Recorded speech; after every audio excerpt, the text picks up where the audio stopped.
कल सर जब ये मैंने मनाजिर देखे, फुटेजेस देखी, तो सबसे पहला यही सवाल है कि आप इस्लामाबाद में बैठे हुए हैं, खैरियत है, तमाम मामला चलें, हम आपको देख रहे हैं, आप तो महफूज हैं, लेकिन आपकी जो इमलाक है जिनमें हम मोस्टली देखा है लोगों की गाड़ियों का बड़ा नुकसान हुआ है, तो वो महफूज नहीं। और कल क्या हुआ क्या वहाँ पे अचानक?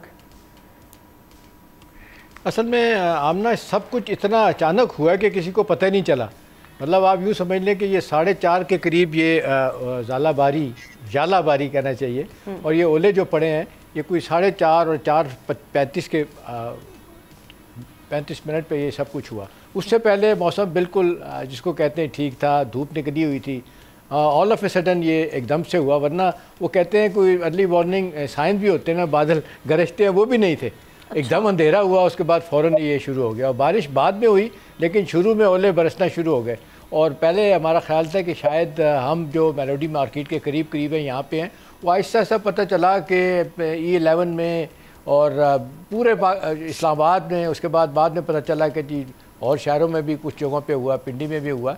और मेरा ख्याल है ज़्यादा परेशान कुन बात आमना ये है कि पंजाब में और पार्टली सिंध में जो फसलें ऑलमोस्ट तैयार हैं, वो आहिस्ता इस तरह इतलात आएंगी कि वो फसलें खड़ी थी और आजकल में उनकी कटाई शुरू होनी थी, और जब ये ओले बरसना शुरू होते हैं तो वो फसलें बड़ी तबाह होती हैं। वो उसकी डिटेल नहीं आई, लेकिन ये है कि जिस तरीके से मेरा ख्याल है गाड़ियाँ रात को जाते हुए मैंने देखा, बेशुमार शीशे आगे पीछे से टूटे हुए, डंड पड़े हुए, बड़े मतलब वाक़तन जिसको कहते हैं अंडे के बराबर, और शायद अंडे से भी बड़े बड़े। मैंने अपनी ज़िंदगी में इतने ओले नहीं देखे। हमारा टेनिस कोर्ट की जो बॉल होती है उसके बराबर था ये। एग्जैक्टली।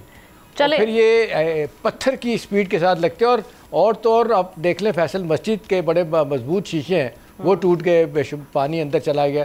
तो मैंने ख्याल है ये सूरत हाल तेज़ी से, आप क्लाइमेट चेंज की जो बात कर रही हैं हम ना, हीट वेव आएगी और बंदोबस्त कोई नहीं है। अभी मैं देख रहा था हमारे वज़ीर जो हैं मुसद्दक मलिक साहब, वो इकॉनमी में बात कर रहे थे अपनी, जिसको कहना चाहिए गिनवा रहे थे अपनी जो अचीवमेंट। काश वो माहौलियात पे बात करें कि भी ड्राउट कितनी तेजी सर वैसे मेरे लिए ये भी सरप्राइजिंग था कि वो माहौलियात के वजीर बन गए हुए हैं। प्लानिंग इख्तिसाम साहब, इसकी हमें कमी नज़र आती है, और हर साल ही यही कहानी होती है। 2022 का सैलाब उठा के देख लिया जाए, उसमें अभी तक जो उसकी तबाहकारी हैं उसकी कहानियाँ हमारे सामने मौजूद हैं। देखिए अब ना पुरानी बातें तो आप मेरा ख्याल है थोड़ी देर के लिए भूल जाते हैं कि जो पैसा आया, जो कुछ करने की ज़रूरत थी, अर्ली वार्निंग जो दी जाती हैं मौसमियात की तरफ से, इंटरनेट से एक्सपर्ट की तरफ से।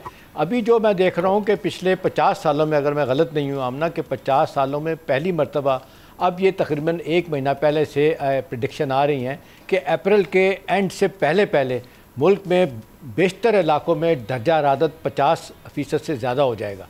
अभी ये आप देख रहे हैं, इतना पहले ये बताया गया था, क्या इसको रोकने के लिए कोई तैयारी की गई है? इसको सामने रखते हुए कि टेम्परेचर इतना ऊपर जाएगा, क्या करना चाहिए, बिजली की क्या पोजीशन होगी, और फिर शहरों में क्या सूरत हाल बननी है, देहातों में क्या बननी है। और ये फ्लडिंग को रोकने के लिए वो सरफराज बुख्ती साहब अक्सर कहते हैं कि बलूचिस्तान के 200 नाले जो है ना, उनके ऊपर लोगों ने गैर कानूनी तौर पे मस्जिदें भी बना ली हैं, घर भी बना लिए हैं और दुकानें भी बना ली हैं। नतीजतन यह है कि फ्लड पानी जो आता है वो बजाय बह के समंदर में जाए, वो नालों में रहता है, उसके बाद फिर ये फ्लडिंग शुरू हो जाती है। तो मेरा ख्याल है हुकूमत को बहुत सी चीज़ों का आमना पता तो चल जाता है, लेकिन वक्त पे एक्शन ना लिया जाना जो है ना, ये मेरा ख्याल है बड़ी परेशान कुन बात है।